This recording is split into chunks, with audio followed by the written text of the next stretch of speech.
Hey everybody, I'm Jeff. Hey, I'm Tyler.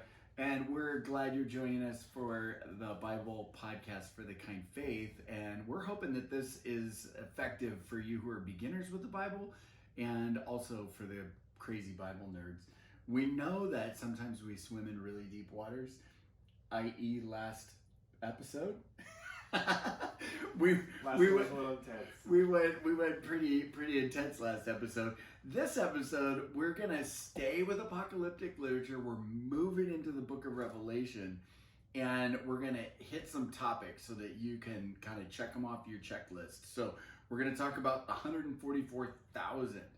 What's that number about? Why that number, and who's in that number? We're gonna talk about the millennium. And then we'll probably hit again on a rapture, pre, post, during, whatever kind of deal. We're going to talk about is Jesus going to lead a massacre against unbelievers and kill everybody?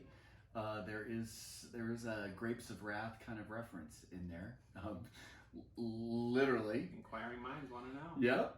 And then we want to talk about keeping the words of the prophecy and then the books of life. So we're going to hit on all of those. So we don't have a lot of time. Let's dive in. Okay. Let's talk about 144,000. First of all, every time you see a number in the Bible, you got to ask a question, right? Mm-hmm. You got to ask, what's that number about? Yeah. It generally has more meaning than just a head count. So talk to us a little bit about 144,000. Yeah, so this number shows up first in Revelation 7, and this is from at least one stream of thought. A pretty popular way of reading Revelation today is that this does connect with the idea of the rapture. If all Christians, if the church is raptured and gone, this is the Left Behind series and movie and all that. And then there's a period... Planes crashing, cars... All that stuff. All that stuff, yeah. Yeah. Then there's this number in the midst of the revelation that we get from John in chapter 7 where 144,000 are sealed, and it says from the tribe of Israel. And so the idea has grown up that this is in the end times, after the Christians are gone, this is the number of Jews that are going to be saved in that period of time. I don't buy into that. Sorry. What? I'm literally shocked. Yeah. So one, we go back 2 episodes. We talked about how I don't think the Bible really talks about the rapture. We can get into that again. We're gonna dive in, yeah. But the book of Revelation certainly doesn't use the word, and we talked about that. But then, so there's a really fascinating style, a technique that John uses throughout. It shows up several times. There's one really clear moment, and then chapter 7 does it again. But scroll back up to chapter 4. So Revelation chapter 4, what verse? So we have this great image. I'm just going to do a quick recap of the whole picture. John is starting his image, and he's in the throne room of God, and he's seeing God on the throne, and there's 24 elders worshiping, and 4 living creatures, and thousands and thousands of angels. 4 living creatures. Oh yeah. Is that number 4 and creatures again? Yeah, that connects back to last week, to Ezekiel 1. Thank you.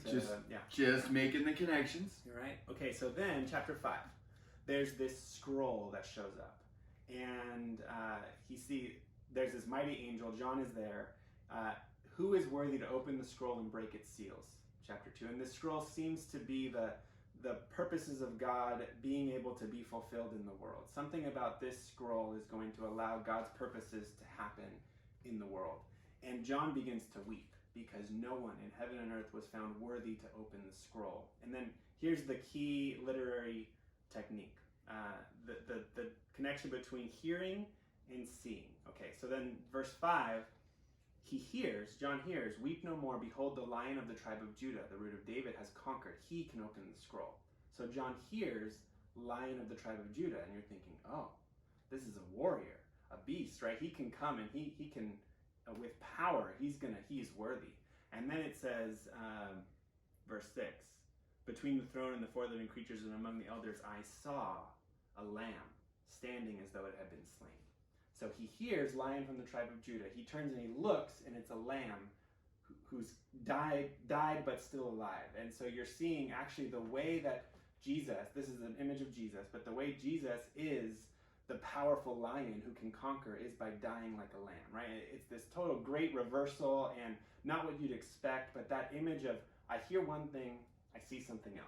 And pay attention to whenever that happens through the book of Revelation. It happens several times, but that's one of the clearest ones and really powerful because you're getting this great picture of who Jesus was and how he is powerful is actually by dying like a lamb, not by mauling like a lion.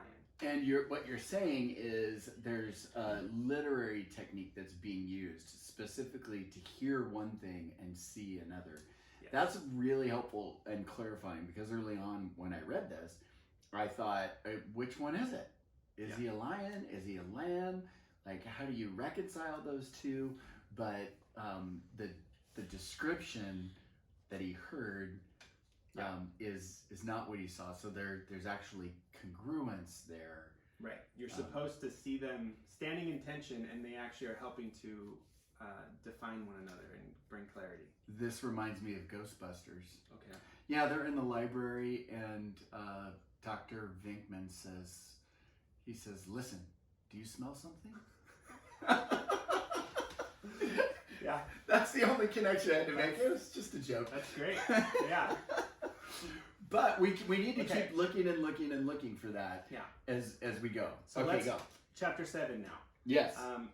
The four winds and this judgment of God is being held back. Do not harm the earth or the trees until we have sealed the servants of God. We've put a mark on their forehead. There's this way that God is going to stamp his people and say, I'm saving them out of this tumultuous time that's going to come. Okay. And verse 4, and I heard the number of the sealed, 144,000 sealed from every tribe of the So I sons of heard 12,000 from Judah, 12,000 from Reuben, 12,000 from Gad, from Asher, from Naphtali. There's a couple things already we should know. There's something symbolic going on here. There's 12 tribes of Israel, and 12 times 12 times 1,000. It's more of a way of saying this is the full, complete people of God.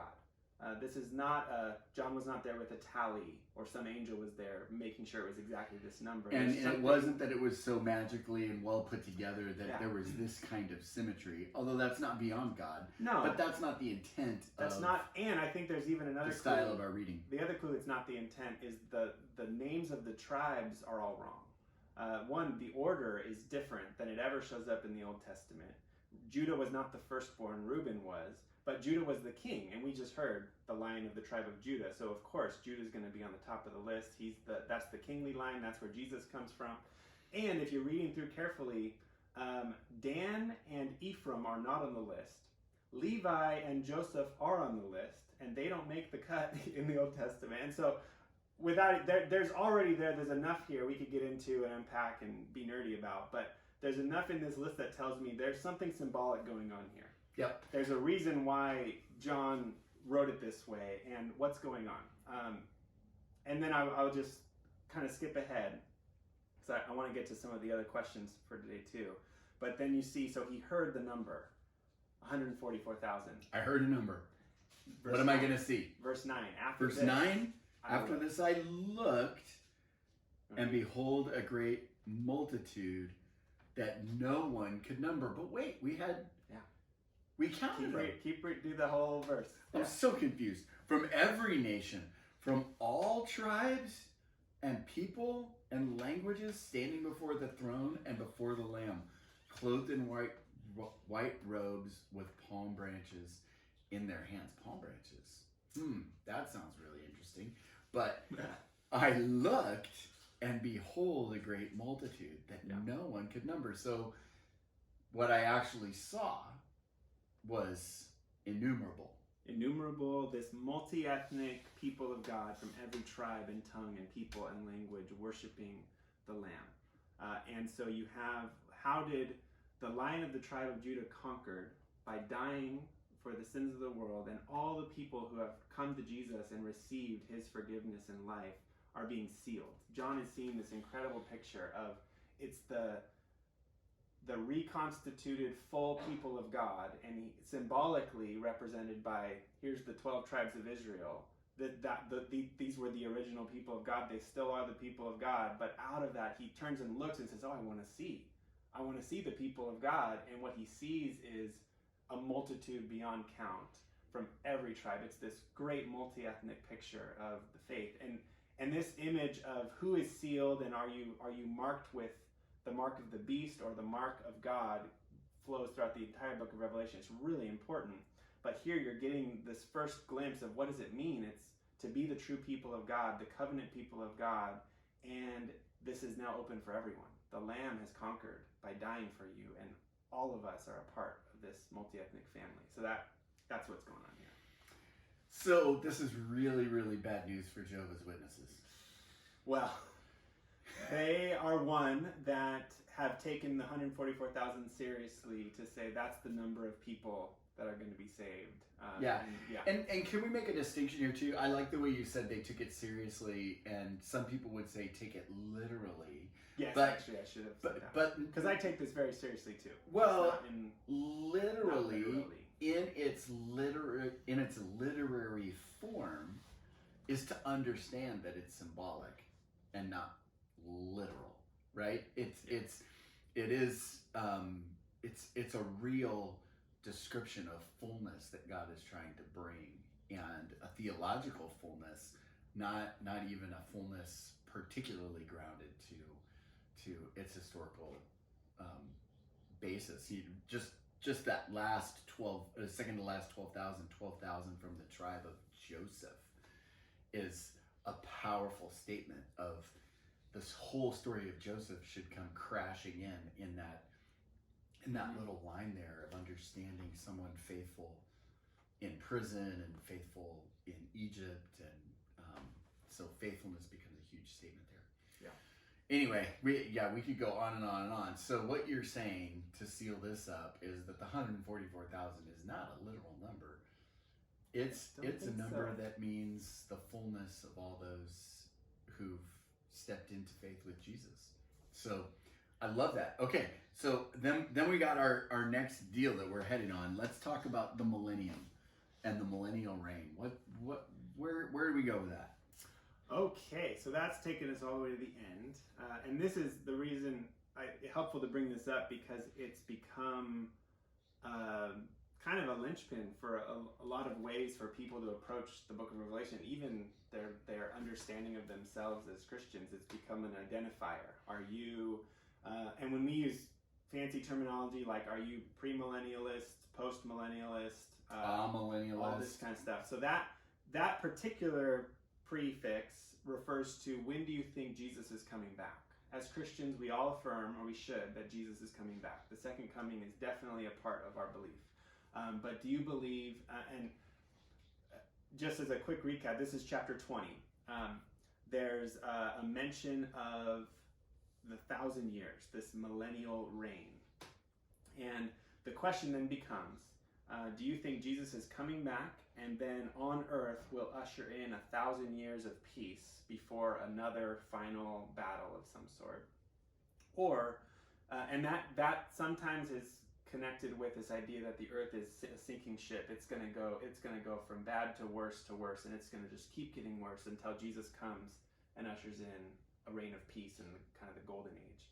Or a post-millennial is the church is going to finally be the church. We're going to rise up as God's people, filled with God's Spirit, and we're going to fix the world. It's going to end poverty, and we're going to do all this. We're going to create paradise on earth for 1,000 years, and Jesus will come as kind of just a way to receive his kingdom.